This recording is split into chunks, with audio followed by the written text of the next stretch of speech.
gana. Kain tayong mga guys. Ayan, binigyan ako ni ate ng yung mama ni ng minatamis na saging, tapos hipon. Kasi yung ulam ko ampalaya na may gisang sardinas. Kasi kanina nagsimba ako, hindi na ako naglutong ulam, nagmamadali ako, 10 oras na ako nagising. Ano na ako nagising? 5:13. Ipagkagising ko, nagluto na ako ng kanin, nagluto na ako ng itlog almusal, tapos ito, ham, para man lang may maulam. Tapos ito nga rin ang palaya, ginisa ko siya sa sardinas. Tapos nabigay pa si mama nila ng tawag niyan, gulay na may sayote, broccoli. Binigay ko lang doon sa mag-ama ko. Kain tayo.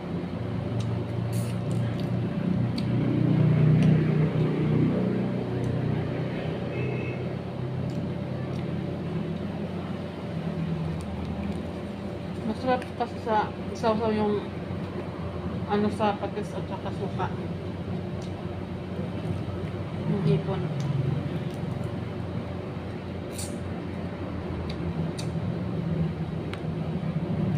Dami.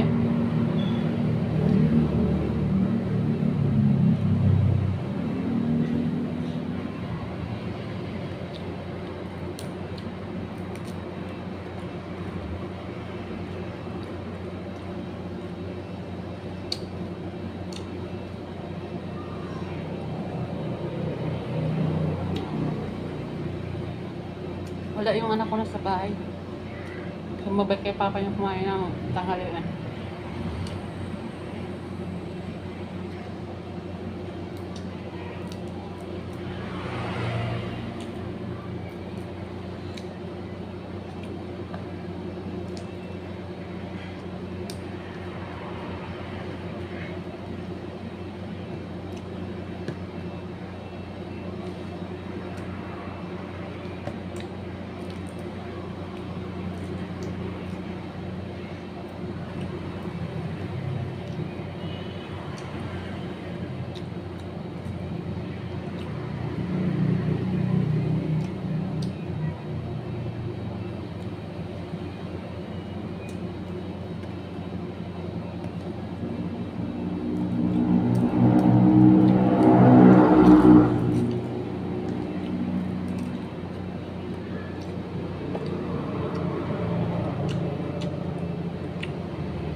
Medyo makulimlim dito sa lugar namin. Sa lugar ng Pampanga, makulimlim. Hindi ko lang alam kung may low pressure ba. Ilang araw na siyang makulimlim. Kahapon makulimlim din siya, pero hindi naman natuloy ang ulan, baka sa ibang lugar lang.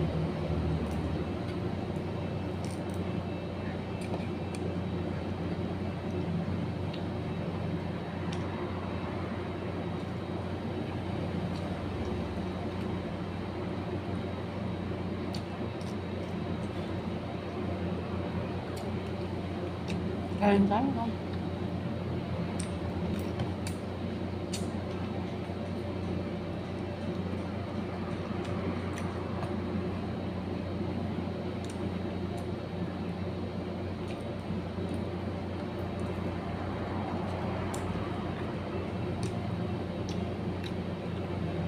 Ay, nakalimutan kong i-rep yung alamang. Kagabi kasi ako guys, gisa ako ng alamang.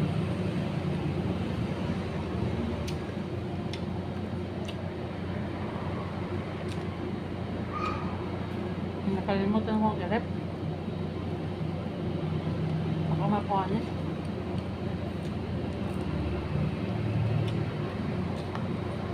Lami as kuan ay. pasayan.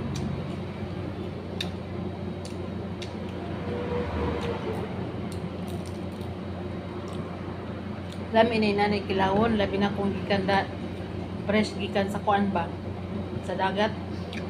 Taon na kay gagmay pa me. Dito sa among probinsya ba, sa araw ng Sabado at Linggo, bumababa na kami ng dagat.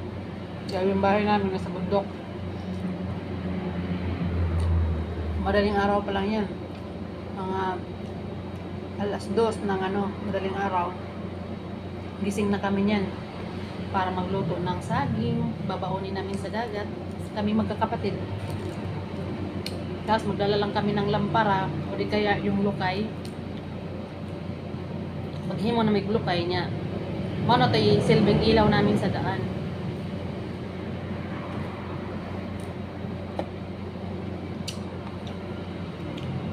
Hanggang pababa, hanggang makarating kami sa dagat. Tapos yung mga ganito, dadaanan ka lang yan habang ganit ng ng mga isda. Kasi yung sa amin ang tawag ng sudsud sa mga Bisaya ba, sudsud ang maraming tao at ang kailangan maghawak lang ng bawat salap mata to, salap ang tawag. Salapin ang mga isda, mga kung anong kuha dyan. Tapos dadaanan ka ng hipon, patalon-talon dyan sa pag mahuli mo yon, kain agad. Lami na bagay kayo eh. Yun yung namimiss ko.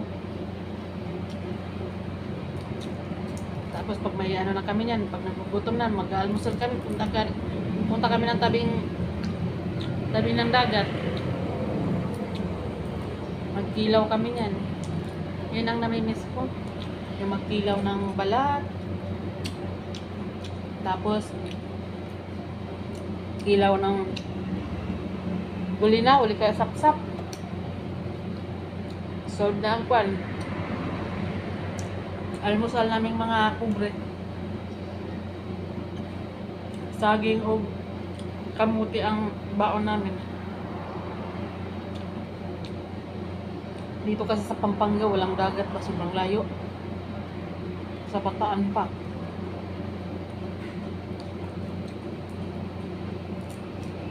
Tapos yung mga isdang dagat dito sobrang mahal. Yung mga ganitong hipon, mahal. Kaya makakabili lang talaga nito pag sobra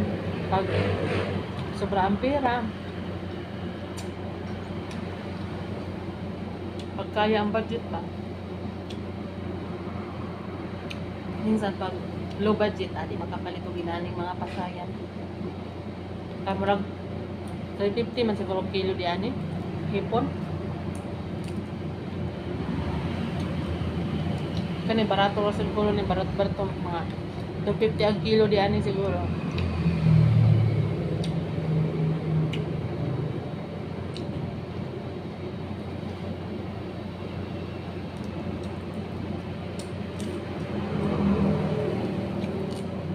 Bisag gagmay niya siya, baka lang murag suwahi man siguro nang ipalit ni ate.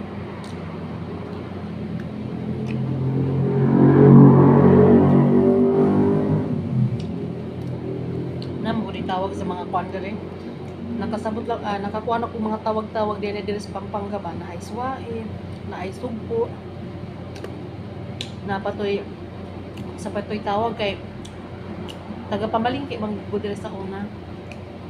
Namamalingki ako kaya alam ko yung mga pangalan ng mga pasayan.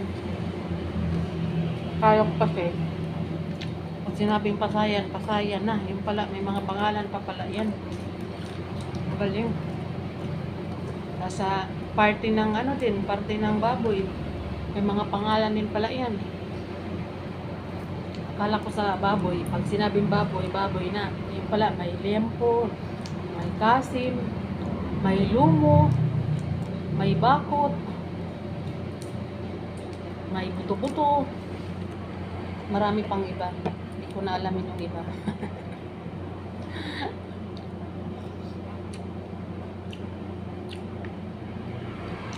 pa bumabalik yung binata ko dito. Nagtampo ata sa akin.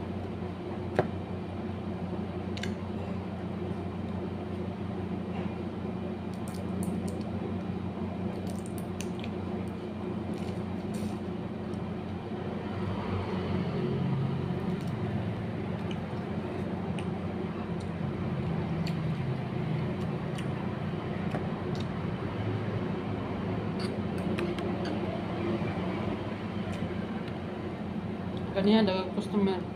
May lang kani karon kay adlaw ay kwan bating kaon wa. Wala ako.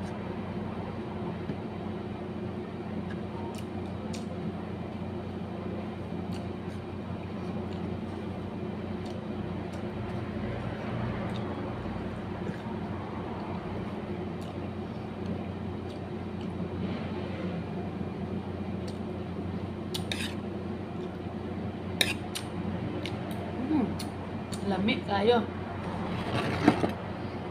Tapos anahan pa natin ng dessert na kuan. Saging.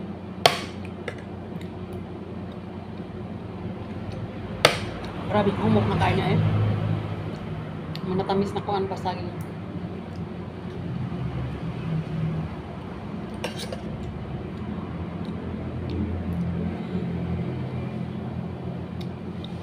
Lami kayo eh. Parang ayaw ko nang tigilan. Hindi na dahil maabtan ng gabi eh.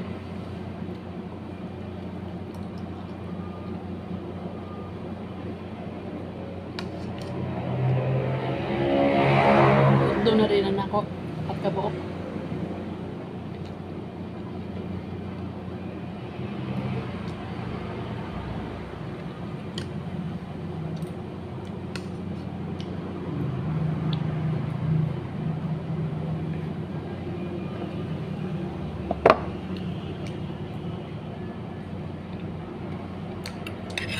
Kaya.